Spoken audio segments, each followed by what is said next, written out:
There's a lot of planning that goes into each YouTube video, and sometimes you may feel you're stuck for ideas. In this video, I'm going to share with you these 5 practical tips on what you could do to overcome this feeling, keep the momentum going, and help take you to the next level. Today we're going to talk about something that many videographers and photographers struggle with, and that's feeling stuck in a rut. We have a few weeks of inspiration and then inspiration has left the building. Now, part of that process is to understand both the why and where you are stuck. Are you just starting out not knowing what direction to go in? Are you experiencing having the same issue? It's good to have that awareness and not be too hard on yourself. And secondly, it's what you do with that newfound info that will help with your next steps. So if you're stuck for ideas or don't know what direction to go with your filming or photography, you're in the right place.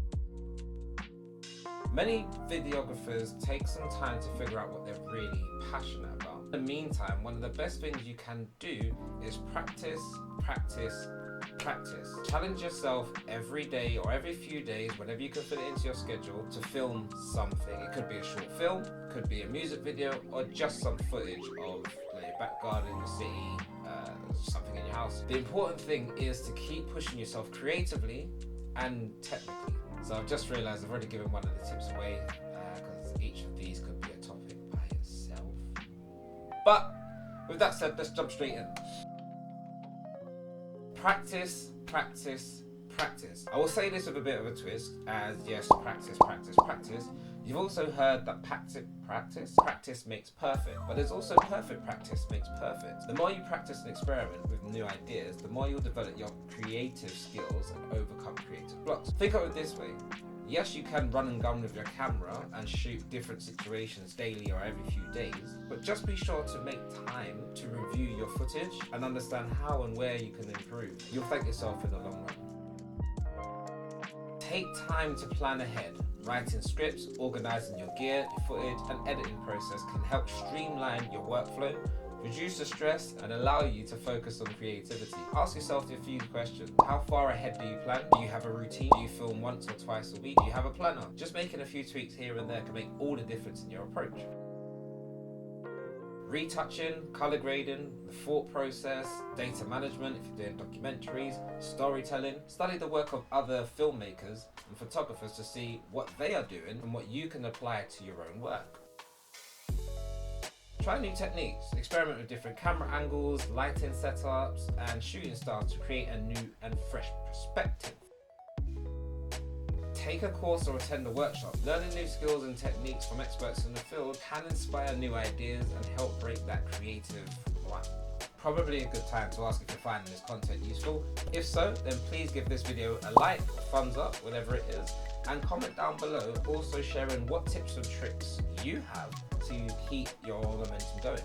Now, the other big question is, should you specialize or generalize? The answer is, it depends. Some videographers do well when they specialize in a particular genre. Others prefer to keep their options open. There is no right or wrong answer here. Ultimately, it comes down to what you enjoy and what you're good at. With that being said, there are some advantages to specializing. When you specialize, you become the expert in that field. You can develop your own unique style that sets you apart. Martin Scorsese, the movies he's directed, The Departed and Wolf of Wall Street. Annie Leibovitz is known for her portraits of celebrities and musicians. Ansel Adams is known for his black and white landscape images. On the other hand, if you generalize, you may have more opportunities to work on different types of projects. You may also have more of a diverse portfolio, which can be helpful when you're just starting out. One approach is to try both. You could spend a few months specializing in weddings and see how that feels. Then you could switch to corporate videos and see if you like that better. There are also genres that overlap, which could be helpful to understand. Portraits and weddings. Many wedding photographers offer portraits because there is a direct overlap there. Events and documentaries, landscape and wildlife, got sports and action. Another thing you could do is look at the market demand in your area and see where the opportunities are. If there are lots of businesses in your area that need promotional videos, be that person. At the end of the day, the most important thing is to keep learning and grow. Make sure you're always pushing yourself to improve your craft. And remember, it's okay to feel stuck in a rut. Just keep practicing, exploring, and having fun.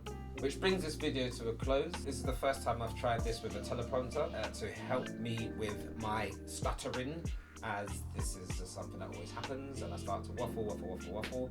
But thank you so much for watching this video. There's going to be some other stuff floating around the screen on previous content. If you found this video useful, then consider subscribing to the channel. Until then, I'll see you in the next one. And if you could please give this video I'm going to stick with the footage for until then, I'll see you in the next one.